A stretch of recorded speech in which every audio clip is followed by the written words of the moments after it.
In this episode of the Conceive, Achieve, and Believe podcast, we're joined by Aidan Riley from the University of Buffalo football strength staff.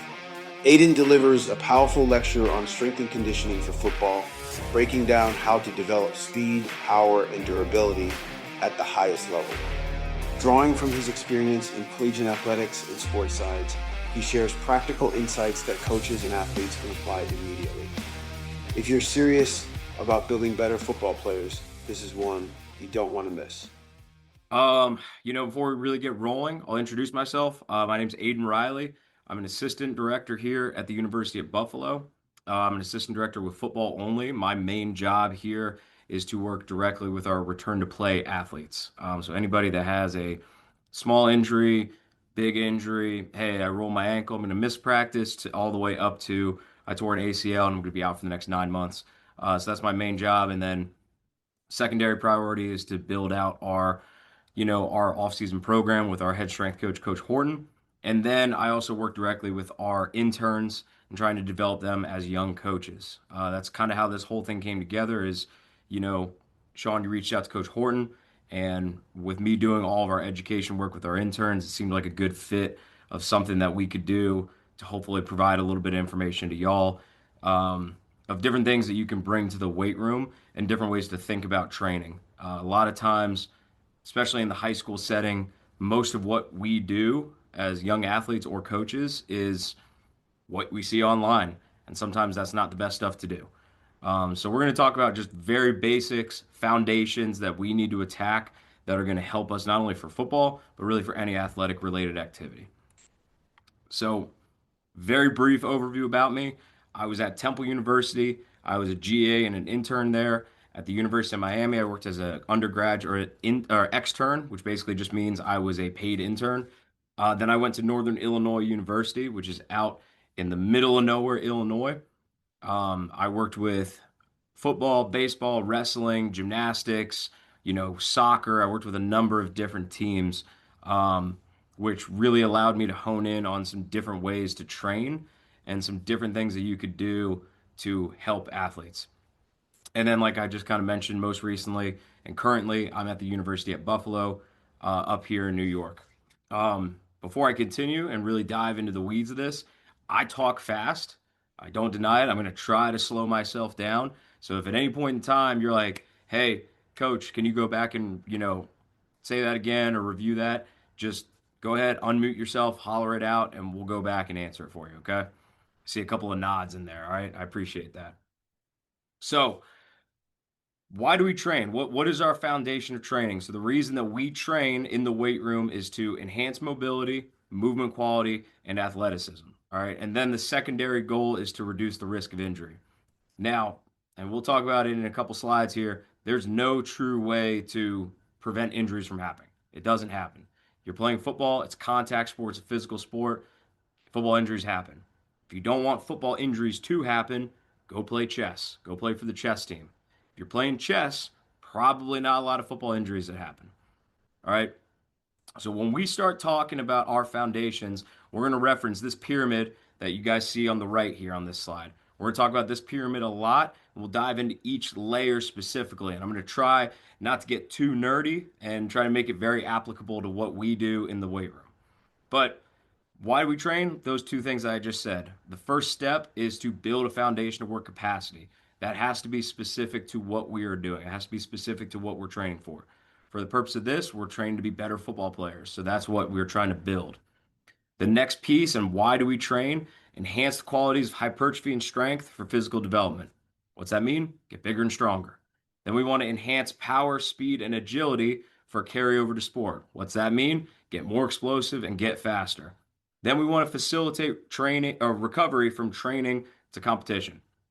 When we talk about facilitating recovery in the weight room setting, what we mean, anything we do in the weight room can't take away from what we do on the field, right? So if I'm going to go play a game on Saturday, it doesn't make sense to go for squat heavy on Friday because I'm probably still going to be sore and then I'm going to roll into that game in a bad spot.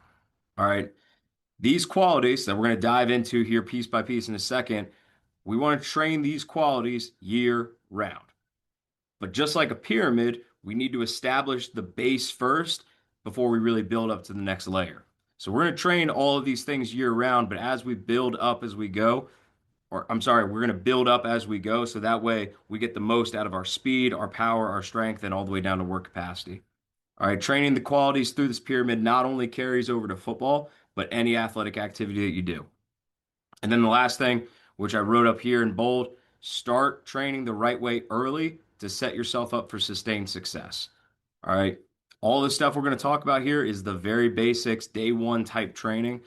If you learn how to do it the right way early, you're going to set yourself up for success when you get to the next level, when you get to college, right?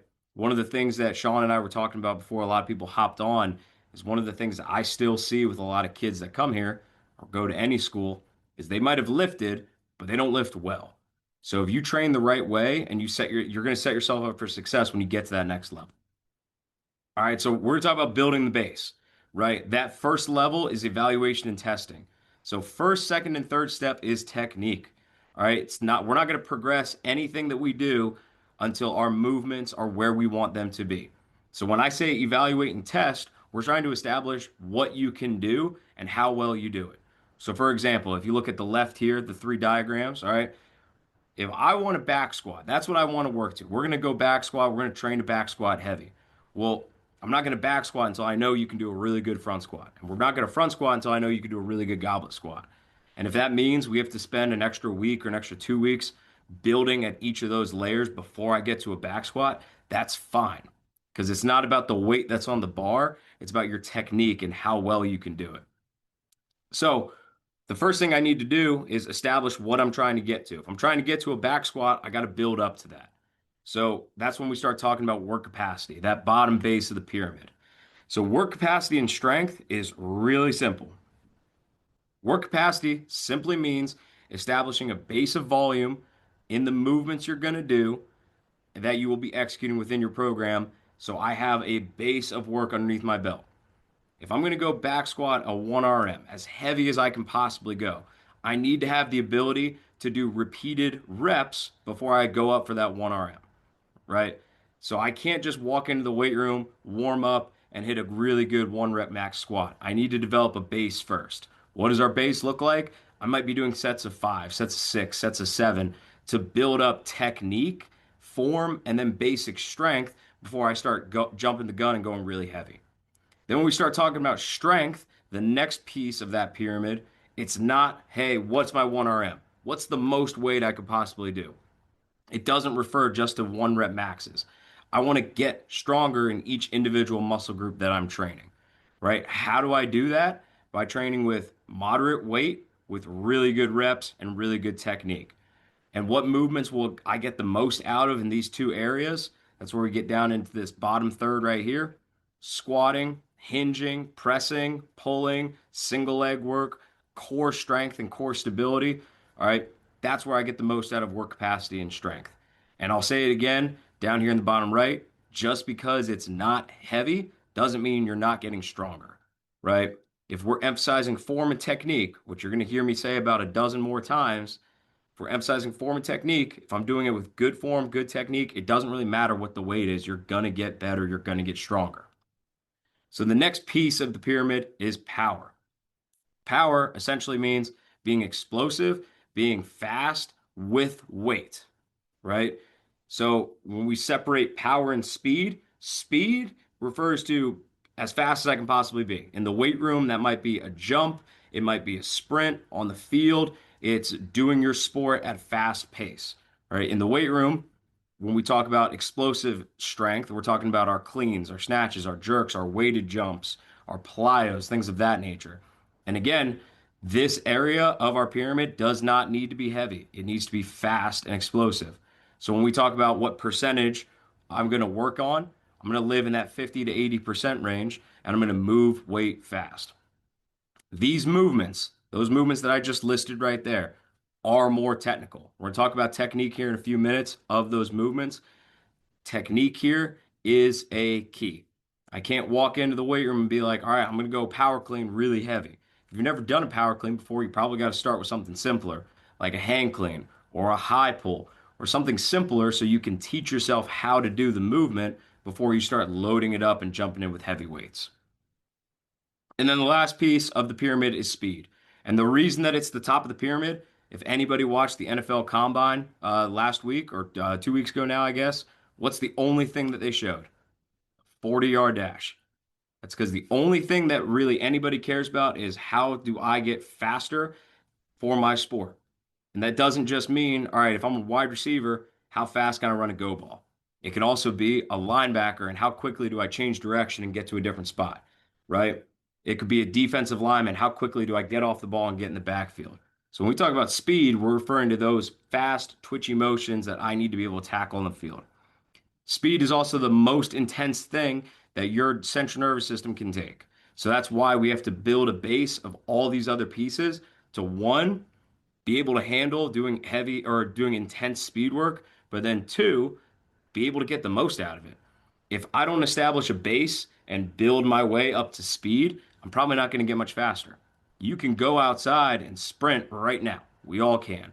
But just because I went out and sprinted doesn't mean I'm actually going to get any better at sprinting. I want to build through the base of that pyramid, work capacity to strength, to the power realm, to speed, and then I will get more out of my speed work. All right. And like I said there, speed doesn't apply just to max velocity. How fast can I sprint in a straight line? But accelerating, decelerating, changing direction quicker. And we need the speed to translate to the field. We need the speed to translate to the field.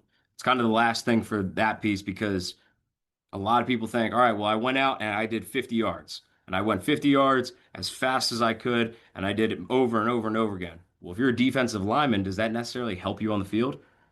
Right? If you're an offensive lineman, does that necessarily help you on the field? No, we want the speed that we work on to translate to what we do as a football player. And that applies to any sport. When I worked with golf at Northern Illinois, I didn't just take golf out and sprint in a straight line as fast as I could. You know how much a golfer sprints during a round? Zero. That much. They don't sprint very much. Now we did do some speed work, but we did some stuff that was going to translate to golf. All right. So how we do what we do. And again, the first thing that's on here, let's talk technique. I've already talked about it a lot.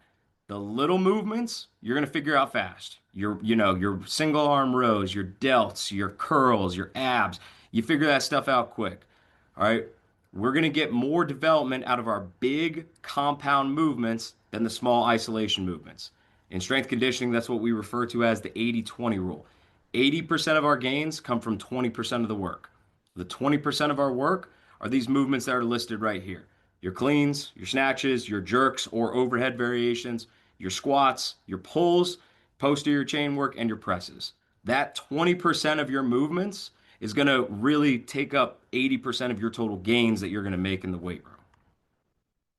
So when we start talking about our Olympic lifts, the very first thing that we do with all of our guys here at Buffalo is overhead squat. See how this video goes.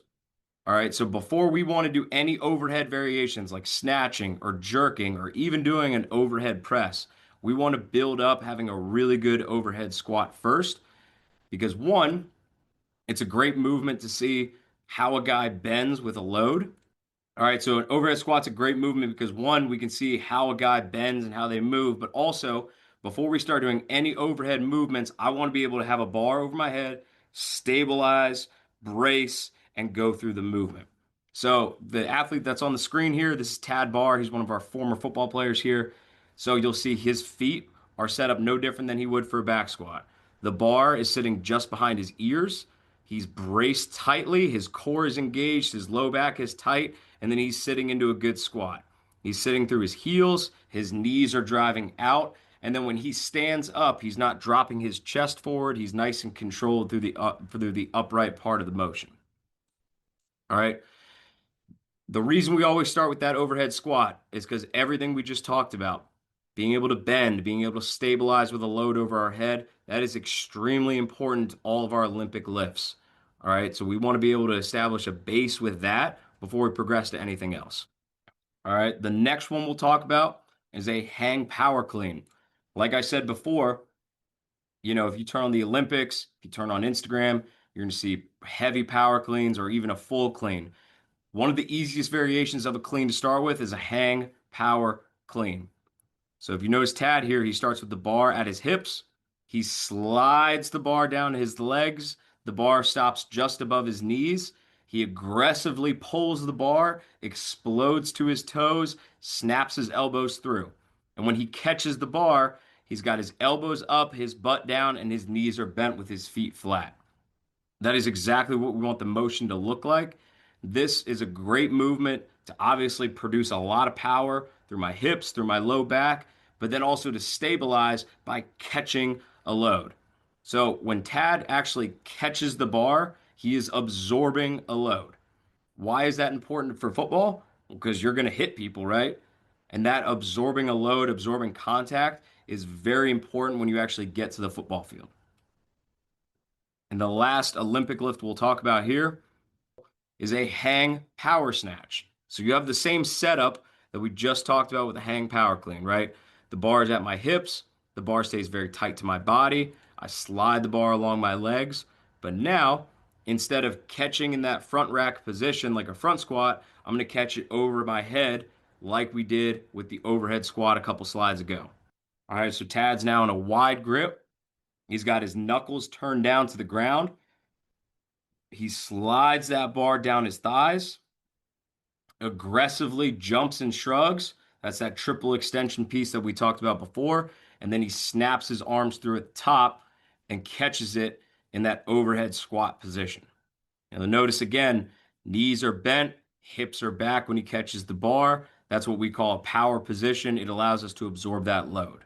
All right, so when we talk about our Olympic lifts, those are the big three that we're going to touch on today: an overhead squat, a hang power clean, and a hang power snatch. Our goal of our Olympic lifts is to produce power fast. All right, we want to have aggressive triple extension every single rep. Triple extension, all that means is exploding to my toes, where I'm getting extension at the ankle, the knee, and the hip. That is going to translate directly to football. Not just sprinting, but creating contact and then accelerating and decelerating. Common issues with our Olympic lifts: guys push the weight too fast, too quick. They're highly technical movements. Remember what we said a few slides ago when we talked about power and being a powerful athlete. We don't need to go crazy heavy, but we need to move the weight fast. So when I start doing my Olympic lifts, keep the weight light, dominate the technique, and then I can progress. Your total reps should be under 20. All right. When we're looking at it, let's say I'm doing a hang clean and I'm doing hang cleans for the day. I'm not going to do more than 20 total reps. All right. And then reps in a given set will be 5 or less. And honestly, 4 is probably the top end of what we would ever do here at Buffalo with our guys. Just because we got a little bit of time, any guy shout it out. Why would we not do more than 4 reps, or why would we not do more than 5 reps? Power over endurance. Some stories are too real to be forgotten. Before the medals, before the spotlight, before history looked the other way, there was Harry Garris. Buried in the Maple Leaves reveals the untold story of a North American wrestling legend whose impact shaped generations. If you're listening to Wrestling with Goals, the Believe, Conceive, and Achieve podcast, here's your chance to read it. Leave a comment on this episode, and we'll send you a free digital copy of the book. This isn't just wrestling history, it's legacy.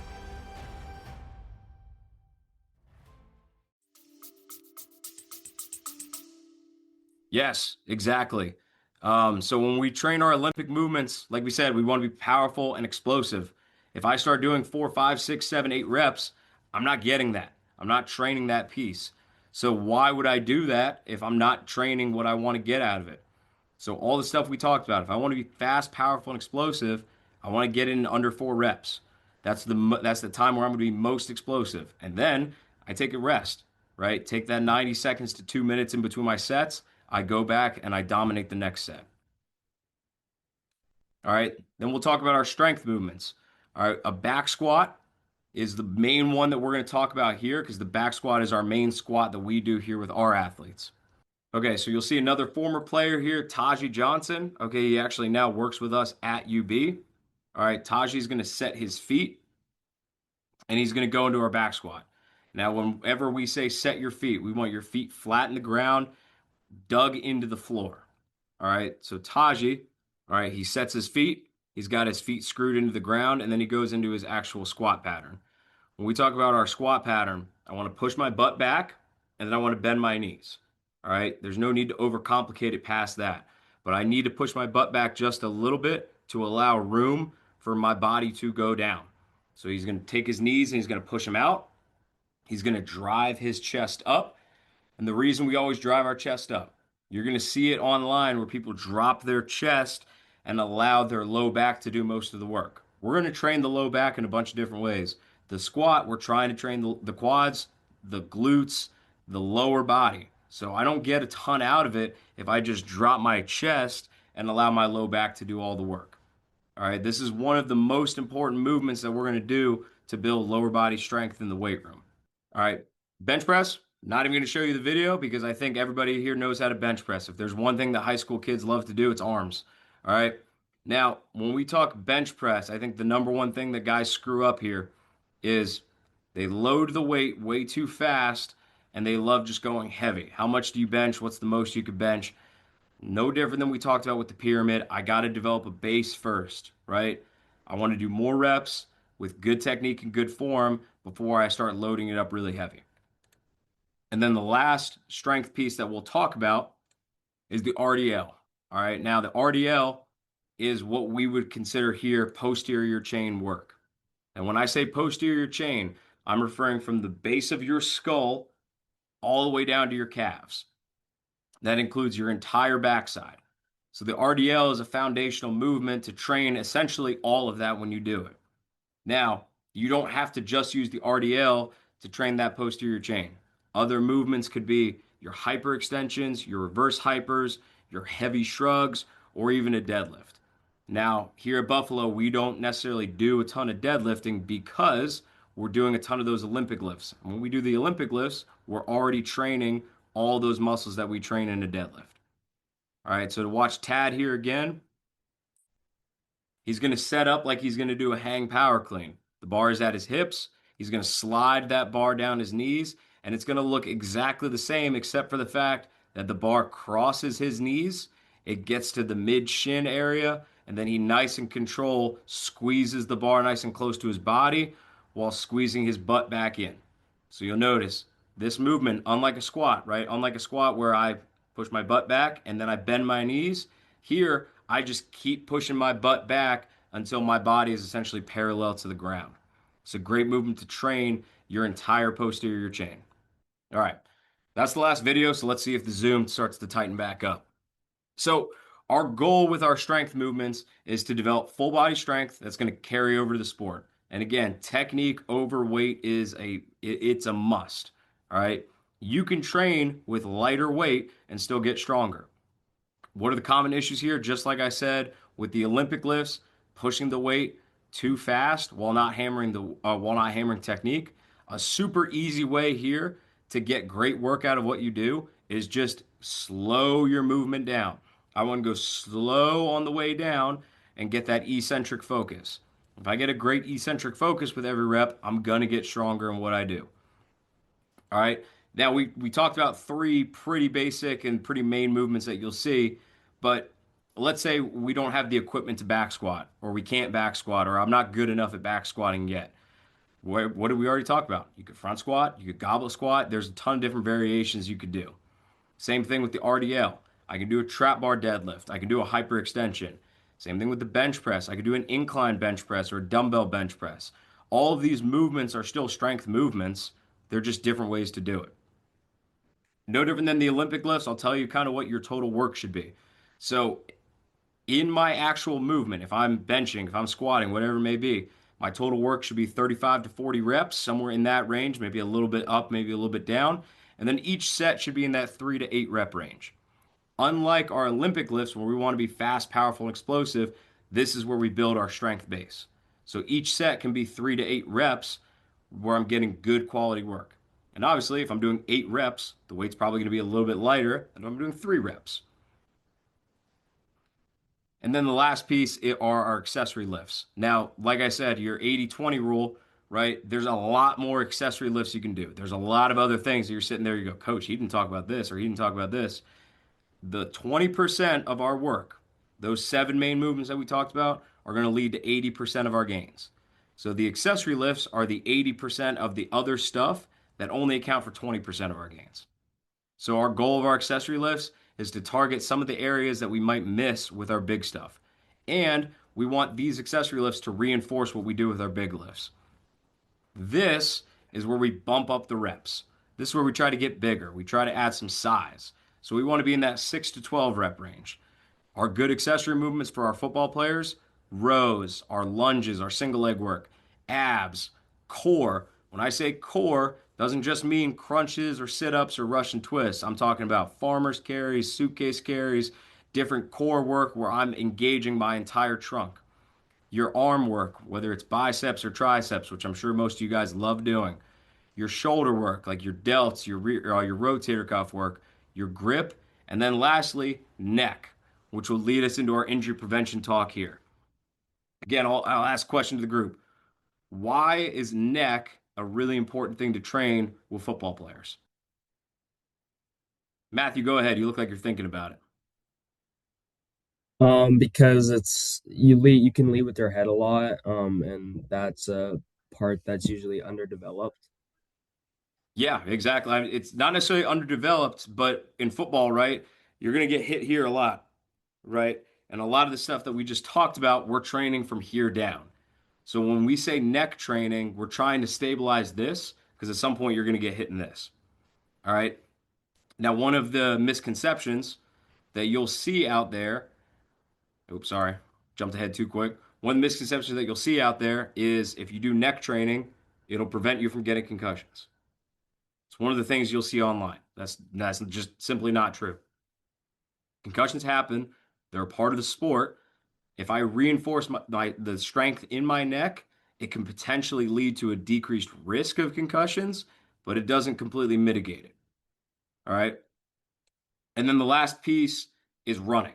All right. What about our field work? What about what we do on the field? Guess what? We'll utilize the pyramid for that too. I got to evaluate and see how guys move, how you cut, how you run. Then I build a base of work capacity. Work capacity for football, to be specific, really just means how do I get you in shape for football? All right. One of the things that people still do at a lot of colleges and a lot of universities around the country is they go out and they run half gassers, or they run 300-yard shuttles, or they do 110s. What we do to prepare you for football has to be specific for football. Football plays last 4 to 6 seconds, and then you have a 30-second break. So it doesn't make a lot of sense for us to go run 30 or 40 seconds at a time because that's not really going to carry over to what you're going to do on the field, right? You might get in really good shape to go run cross country. Just because you're a good cross country runner doesn't mean you're in shape to play football, right? When I trained wrestling, we did tons of track sprints. We did 400-meter runs. We did 300-meter shuttles. We did a lot of that stuff because guess what? In wrestling, you're literally grappling another human being for 3 minutes, 2 minutes, 2 minutes, and then overtime. So I tried to prepare them for those longer bouts of energy, where in football, we're really prepared for 4 to 6 seconds, and then you have a 30-second break. So when we establish work capacity, I need to make it specific to what I do. Then when we talk about power, right, and strength, it's really just cutting and changing direction, putting my foot in the ground and bursting a different way. I put it down here. Foot ladders don't help you guys. That doesn't help you. Because if you watch a football player, when they change direction, you stick your foot in the ground. Let's say I stick my left foot in the ground and then I go right as fast as I possibly can. A foot ladder doesn't really help you with that, right? It might get your feet moving faster, but it doesn't help you change direction quick. And then the top of the pyramid is speed. I got to build up all those basic things in the weight room and on the field, and then I take it into my speed work, and that's truly where you get faster. And then the last piece down here, which kind of got blocked out by this picture, the best way to train your field movements for football is to play football. It's the number one way to do it, right? If you work with basketball and you want to go get a basketball player in better shape, guess what? We're going to go play basketball. If you work with a wrestler, the best way to get them in better wrestling shape is to go wrestle with a guy. So when we're talking about getting ready to go play football, one of the best things we can do to do that is go play football. And then the direct carryover is that triple extension piece that we talked about. By training within the pyramid, executing the movements with great technique, You're going to build a great base of work capacity, strength, and power and speed that will translate to the field. But again, the technique has to be there first. If you're executing all those movements that we talked about with bad technique, it's not going to help carry over. And that triple extension piece, which I mentioned a bunch of times, that explosive power that we're trying to create, you see it all over the football field. You see it when we sprint, like this guy right here. You see it when we create contact, like this guy right here, who's actually hitting somebody. But that extension at the knee, the hip, and the ankle, that's going to directly carry over to what we're going to do on the football field. And then injury prevention it's a pretty quick topic, guys. It's a physical sport, and there's no perfect way to eliminate injuries. Injuries happen. The best way to do it is by having good technique in the weight room. Why do I say that? Because if you're getting hurt in the weight room, then you're already setting yourself up for failure on the field. Because I'm hurt in the weight room. Hey, coach, I can't practice. Hey, I can't go do this session because I got hurt in the weight room because I had bad technique, right? So to start, the 6 basic principles that I look at, having good mobility and flexibility, right? If I have good mobility and flexibility, that really applies to my movements that I do. It's going to help me with my squatting, my cleaning, my snatching, all the above. Muscle strength is just all the stuff that we talked about, being able to squat, being able to hinge, being able to do your rows and all those movements that we discussed already. Endurance is simply work capacity.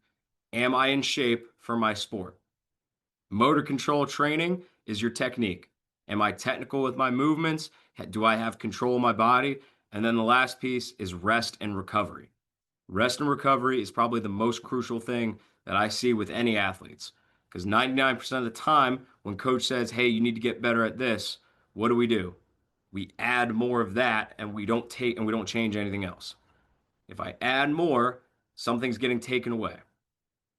All right. Now, just a question. What are the most common football injuries? And how can we train to reduce the risk of getting any of those injuries? Like, what do you think one of the most common injuries are? We already talked a little bit about concussions, but throw one out there. What's another common injury that we can train to reduce? Ankle sprain. Ankles. Matthew, what'd you say? I was gonna say just general leg injuries. General leg injuries. All right, so ankles are perfect, right? We talked about triple extension a million times here, right? That position right there, where I'm extending through that ankle, the knee, and the hip. We train the ankles every time that we jump, every time we cut, and every time we reach triple extension in the weight room with our cleans, with our snatches, with our jerks, and our overhead variations. So the more that I can reach this position right here, where I'm driving my toe into the ground, I'm extending, I'm training that ankle. All right, general lower body injuries, Matt, right? If I have strong legs, strong glutes, strong hips, strong hamstrings, I'm going to take care of a lot of those injuries by themselves. And that's where we start talking about our squatting, our single leg work, our hamstring work that we discussed already with like our RDLs. If I have a strong lower body, I'm going to reduce the chances of getting hurt on the field. All right, and then the last piece that I'll really talk about today is rest, recovery, and nutrition. All right. One of the biggest things that I think I know and I've seen, and I'm kind of guilty of this myself sometimes too. I'm like, man, I want to get stronger. Man, I want to get faster. And I load up with what I do in the weight room or on the field. What you do when you're not training is more important than what you do when you're training. I'll say that again. What you do when you're not training is more important than what you do with your training. And the reason for that is if you have a long workout or a long session, you're talking maybe 2 hours, probably an hour and a half. And if you're really crazy, maybe 2.5 hours. What are you doing for the other 22, 21 hours in the day to take care of your body to recover? So injury prevention doesn't just happen in the weight room, it's off the field. So sleep. Your body utilizes sleep to recover. The number one time that your body releases testosterone and growth hormone is when you sleep. So if I don't get 8+ hours a night, I am missing out on those gains. Nutrition. Not only eating clean, right? Because we all hear eating clean and we think of what we saw on TV, right? I ate lots of fruit, I ate lots of steak and chicken and rice, right? It's not just necessarily eating clean, but it's eating enough to replace what I burned. So, how often, as a young high school athlete or even a college athlete, if you're almost there, how often should you be eating? Go ahead, Connor. You look like you're locked in. I'd say every 2 hours. Yep, that's pretty close right there. We tell our athletes here every 2.5 to 4 hours, you need to be consuming calories. So when we say consuming calories, I'm not saying every 2.5 to 4 hours you have to eat a 2,000 calorie meal, right? But every 2.5 to 4 hours, I need to be getting 3, 4, 500 calories into my system. How can I do that? Sandwiches, snacks, fruit, or even something as simple as eat or drinking a Powerade, or drinking milk, or drinking chocolate milk. So really good ways to get extra calories into your system so you can recover for your next activity. And then down here, I put a couple of guidelines for athletes. So what are some good guidelines that you can follow when looking at your nutrition? My proteins, which includes, your cow, your pig, your chicken, lamb, fish, any of those things, any of your big protein groups. Your goal, if you're trying to gain strength and gain size, should be to eat 2 grams of protein per kilogram of body weight. Or if you're American like me, 1 gram per pound of body weight. So if you weigh 185 pounds, your goal should be to get to 185 grams of protein a day. Now that's a large number, especially if you're a bigger guy like an offensive lineman. You're like, coach, like 250 calories or 250 grams of protein is a lot. It's a goal. You don't need to be directly there, but you need to be getting towards that. Same thing with your fats. And then notice carbs are the highest one there. You want to be consuming 3.5 to 6.5 grams of carbs per kilogram of body weight, right? Your carbs are not just your rice, your pasta, that also accounts for your fruit, your veggies, and things that are going to give you the most energy on the field. That's everybody, right? If we're all Everybody. of us here as a high school athlete are trying to get bigger, get stronger, build strength for the field, right? So if I weigh 100 Okay. kilos, if I weigh 100 kilos, I should be trying to get to 200 grams of protein every day, right? If I, you know what I mean? And then it falls so on and so forth from that. So it's not just directly being a lineman, but it's all of us. And then the last thing that I'll say when it comes to fatigue, recovery, rest, recovery, nutrition, consistency, habits, and routine will allow your body to consistently grow and recover. What does that mean? That means if Monday through Friday, I wake up at 7 a.m., I have my first meal, and then I go work out, and then I go to class, don't change your routine. Keep a similar routine through the entire week so your body gets used to that and gets adapted to that. If I change my routine every day, or if I'm the guy that goes Monday through Friday, I have a good routine, and then Saturday and Sunday, I have a horrible routine, I'm not getting the most out of my rest, recovery, and nutrition. Create a routine, be consistent with that routine, and make it a habit so it stays consistent. That's a wrap on today's episode with Aidan Riley. If you found value in this lecture, make sure to share it with a coach or athlete who's serious about development. Don't forget to subscribe so you never miss an episode, and keep applying what you've learned. Remember, conceive, achieve, and believe. We'll see you next time.